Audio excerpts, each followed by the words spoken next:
have you here, Vivian, and to be live with you on camera. I think you are at Johannesburg at the moment, so Absolutely. welcome to our interview. Thanks for agreeing to this interview. Thank you so much, Karin. If you don't know me, I'm Karin Weiss from Medicus Mundi, Switzerland, based here in Basel. And on the other side, we have Vivian Onano. For all those who don't know her, she was one of our special guests at the Medicus Mundi AIDS Focus conference in Bern this year about the topic gender-based violence. Vivian is a global youth advocate and is full of power to make a difference on the African continent. She has a strong commitment to education, women economic empowerment, and leadership. Vivian has a deep interest in redefining Africans' growth and development and in creating an inclusive world where women and youth can play an important role. I first met Vivian Onano at the Women Deliver Conference 2016, and I was so inspired by her that I thought, okay, one day I will invite her to Switzerland. So I'm super happy that it finally worked out and then you were at our conference in Bern. No, it was a real pleasure. I really appreciate it.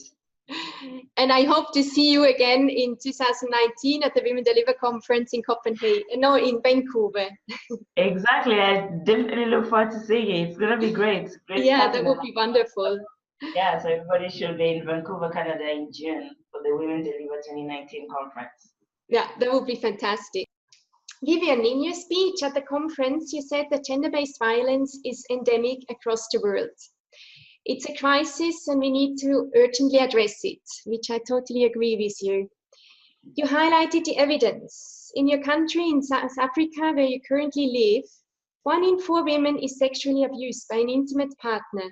Every 6 hours, a woman is killed by a current or former intimate partner, and 110 rape cases a day occur in this country.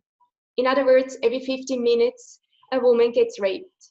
And that is so shocking, and I think we really need to do something about it. And I think you're so active, so tell us a bit more. You're a youth advocate, and what is the role of youth to prevent and minimize gender-based violence? Thank you so much, Karin, for having me. When it comes to gender violence, as I said, it's a crisis and it impedes development because women are more than half of the total global population. And they cannot actively participate in the development of their communities if they feel that they are always at harm, and if they feel like their rights are not as protected, if they feel like they don't have a voice, if they feel like they're not well equipped to be able to participate in the socioeconomic development of their communities. The statistics that we've shared around the rape cases, 110 per day in South Africa, every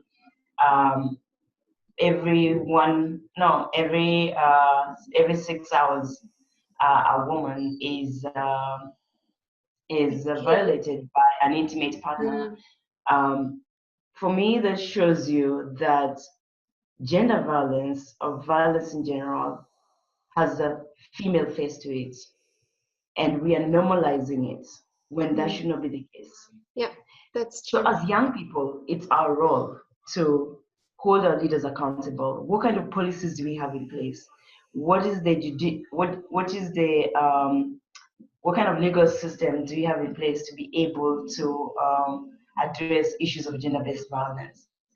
Do people in the society know about the policies? Do they know about the legal system? Do they know about the judicial system and the processes that are in place? And how easy is it to maneuver these processes? I think those are the questions that we need to ask ourselves, but also as young people, as we continue to advocate for no violence, to eradicate gender violence, how well informed are we about the policies, the legal system, the judicial processes, and also the open spaces for us to even actually start talking about these happenings in the society? Because change only starts the moment you start talking about the issues, the moment you create open spaces for people to actually open up about the experiences in the society. That's when we know that there's a need, and that is the first step towards addressing that need. So for me, I think most when it comes to gender-based violence, we really need to look at the policies and the policies and laws that are on the ground, and also how easy it is to maneuver the judicial system, the legal system, for every perpetrator to be brought to justice, regardless of their social background, their financial status, or who they are affiliated with. Yeah, it's incredible. We are in the 21st century and still there's so much taboo about it, and it's so difficult to talk about it and have the security for the woman to speak out. Now, when you talk about taboo, it's very interesting because in April, I was very fortunate to travel with WaterAid as their global youth ambassador to some of their countries where they have the projects. So we went to Mali, and we also visited Burkina Faso.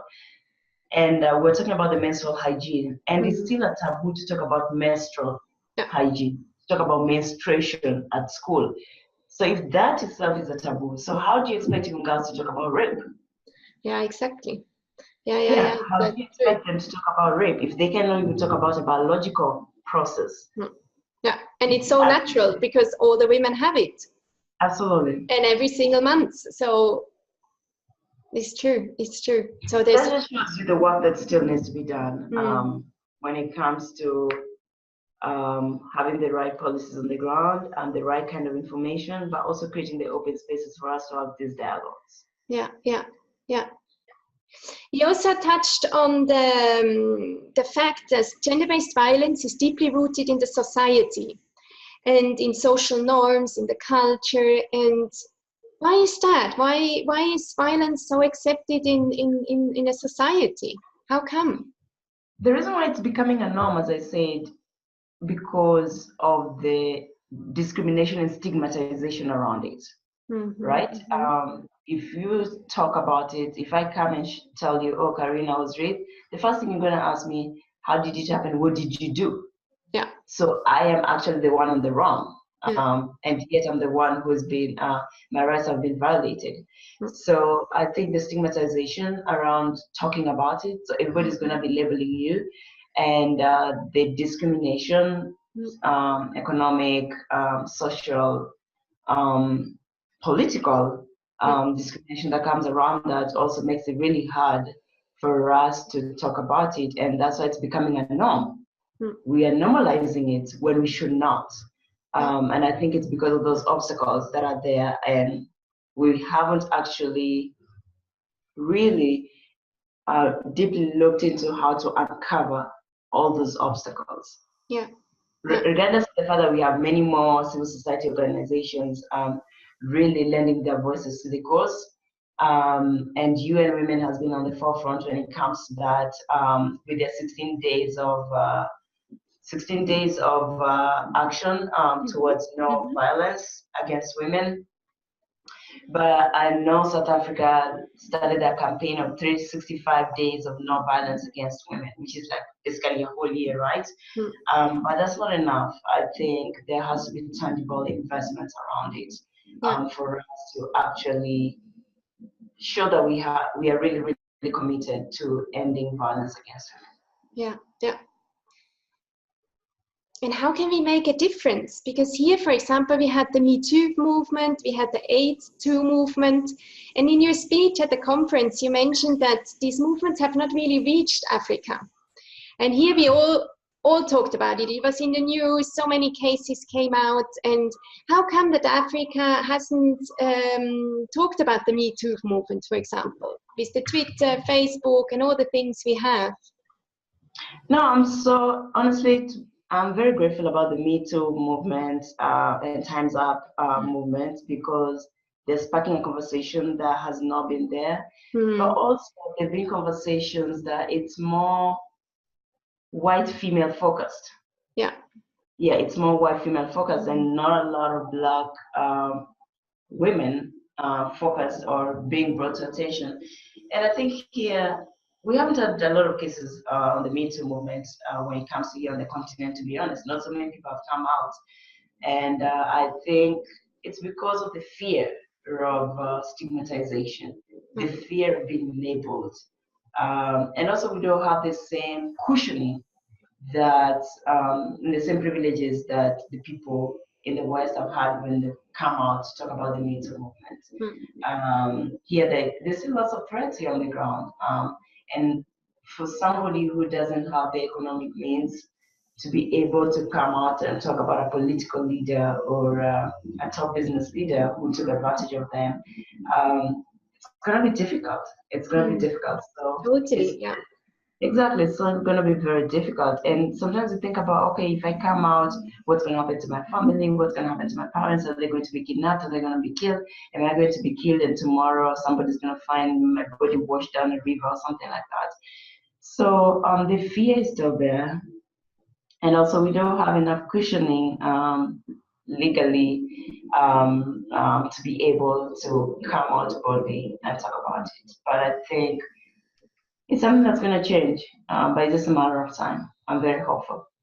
Now, I'm sure it's a matter of time, and it's so true what you said. Here we have much more backups. We listen to the woman who said it. We have a security around it, and we don't have this fear or stigmatization. I think still happens here. It's not, we are not free of stigmatization, but at least we have the police, we have the justice system who backs up the woman and also the family. And I think there's much more system in place than in your country. So I think what you said at the beginning, that we need to look more into policies and more into the security of the woman. And I think as soon as this is in place, I think women will be able to speak up much more. No, I totally agree with you, because security comes first, and you have to think about your family and the implications after speaking out, and who is the person you're speaking out against, and all that stuff. So, yeah, I think once we have all those structures and frames into place, it's totally going to be a different ballgame. Yeah. We already come to the end of our interview. Thank you so much for agreeing to speak out. Do you have anything you want to leave? You want to say anything at the end of the interview, a final message?